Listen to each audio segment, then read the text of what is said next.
श्री सीतारामचंद्राभ्यां नमः। श्रीमद्वाल्मीकि रामायणं बालकांडं 39 सर्गः।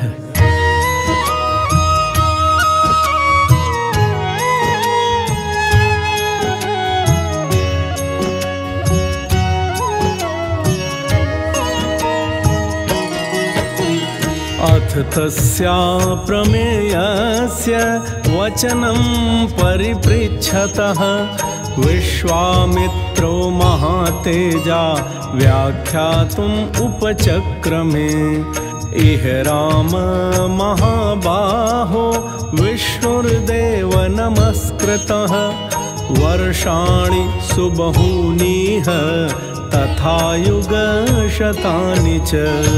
तपश्चरणयोगार्थम् उवास सुमहातपाः एष पूर्वाश्रमो राम वामनस्य महात्मनः।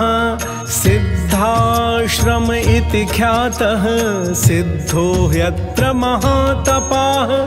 एतस्मिन्नेव काले तु राजा वैरोचनिर्बलिः निर्जित्य दैवतगणान् सेन्द्रान् सह मरुद्गणान् कारयामास तद्राज्यं त्रिषु लोकेषु विश्रुतः।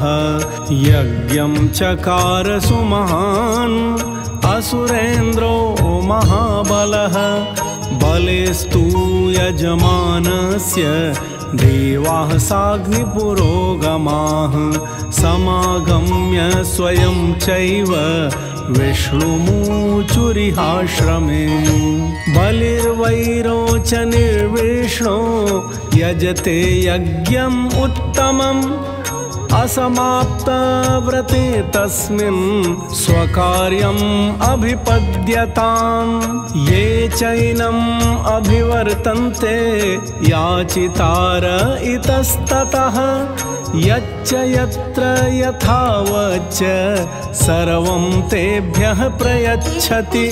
सत्वं सुरहितार्थाय मायायोगमुपाश्रितः वामनत्वं गतो विष्णु कुरु कल्याणमुत्तमम्।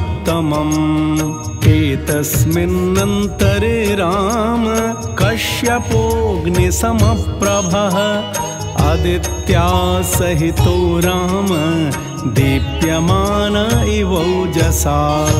देवी सहायो भगवान् दिव्यं वर्षसहस्रकम् व्रतं समाप्य वरदं तुष्टाव मधुसूदनम्। तपोमयं तपोराशिं तपोमूर्तिं तपात्मकं तपसा त्वां सुतप्तेन पश्यामि पुरुषोत्तमम्। शरीरे तव पश्यामि जगत्सर्वमिदं प्रभो त्वम् अनादिः अनिर्देश्यः त्वामहं शरणं गतः। तमुवाच हरिः प्रीतः कश्यपं गतकल्मषं वरं वरय भद्रं ते वरार्होऽसि मतो मम। तच्छ्रुत्वा वचनं तस्य मारीचः कश्यपो ब्रवीत् आदित्या देवतानां च मम चैवानुयाचितं वरं वरद सुप्रीतो दातुम् अर्हसि सुव्रत। पुत्रत्वं गच्छ भगवन् आदित्या मम चानघ। भ्राता भवयवीयांस्त्वं शक्रस्यासुरसूदन। शोकार्तानां तु देवानां साहाय्यं कर्तुमर्हसि। अयं सिद्धाश्रमो नाम प्रसादात्ते भविष्यति। सिद्धे कर्मणि देवेश उत्तिष्ठ भगवन्नितः। अथ विष्णुर्महातेजा आदित्यां समजायत वामनं रूपमास्थाय वैरोचनीमुपागमत् त्रीन् पदानथ भीक्षित्वा प्रतिगृह्य च मेदिनीम् आक्रम्य लोकान् लोकार्थी सर्वलोकहिते रतः महेन्द्राय पुनः प्रादान् नियम्य बलिमोजसा त्रैलोक्यं समहातेजाः चक्रे शक्रवशं पुनः तेनैव पूर्वमाक्रान्त आश्रमः श्रमनाशनः मयापि भक्त्या तस्यैव वामनस्योपभुज्यते एनमाश्रममायान्ति राक्षसा विघ्नकारिणः अत्र ते पुरुषव्याघ्र हन्तव्या दुष्टचारिणः अद्य गच्छामहे